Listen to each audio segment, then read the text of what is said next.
የምትሰጠው መግለጫ አለ? እስኪ ንገረን አባታችን ስለታምሩ። መግለጫ የምሰጠው ታምሯን ሰምቼ ትናንት ዛሬ ጉድ በምስራቅ ደንቢያ ወረዳ በቆላ ድባ ኪዳነ ምሕረት አሁንም ታምሯ እየተሰራ ይገኛል። ጸበሏን እንግዲህ ሂጄ ለመጎብኘት አይቻለሁ። እንግዲህ የፈለቀችበትን ጸበሏን እንግዲህ ሁሉም እየዳነ እየተፈወሰ ተሸክመውበት የመጡትን አልጋቸውን እያያዙ እየሄዱ እያየነን ነበረ። በኪዳነ ምሕረት እንግዲህ በጸበሏ ተፈውሶ አልጋዋን አንጠልጥሎ የሚታይ አባታችን እንግዲህ የሚሰጠው መግለጫ አለ። እስኪ ንገረን አባታችን ስለታምሩ። መግለጫ የምሰጠው ታምሯን ሰምቼ ትናንት ዛሬ መጥቼ ባልጋ ገብቼ አሁን ወጥቼ በመሄዴ በጣም ደስ ብሎኛል። ደስ ይበላችሁ። እንግዲህ የእናታችን የኪዳነ ምሕረት ታምሯ እንደቀጠለ ነው። ሁላችሁም ወደ ጸበሏ እየመጣችሁ የእናታችን ታምር በረከቷ ይድረሳችሁ እንላለን። ካነጋገርም ከምንም ያከብርዋ ለሰንበት መላእክት በሰማያት ጻድቃን በውስተ ገነት እንኩሉ ፍጥረት አናን ወጣ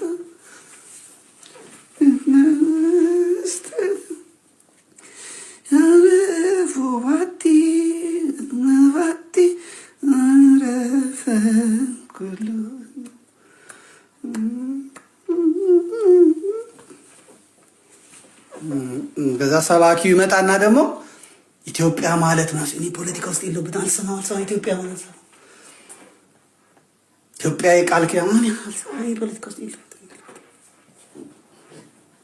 ፖለቲካና ሃይማኖት የተለያየ ነው።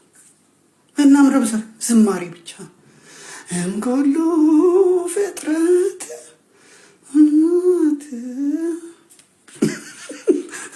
መቼም ቆርጣችሁ ሳቁበት። ማህበረ ቅዱሳን ወጣቱን በሙሉ ፓስታ አድርጎ አስቀመጠው። ፓስታ አድርጎ ልምጥምጥ አድርጎ መረጠው። 30 ዓመት ሽባ አድርጎ ጳጳ አስቀመጠ። መተዳደሪያ ደንቡ ላይ በፖለቲካ ውስጥ የለንበትም አንገባም መናገር አይቻልም ምናምን ሽባ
በባዕድ አገር ብንኖር ቢገጥመን መከራ ችግር ነጩን ልብስ ለብሰን ታይተናል መስቀሉን ከማይተሙ ጋር አጌጥንበት ስምህን ተዋብንበት ፍቅርን ሞገሳችን ሆነሃል የጽድቅ ልብሳችን አማን።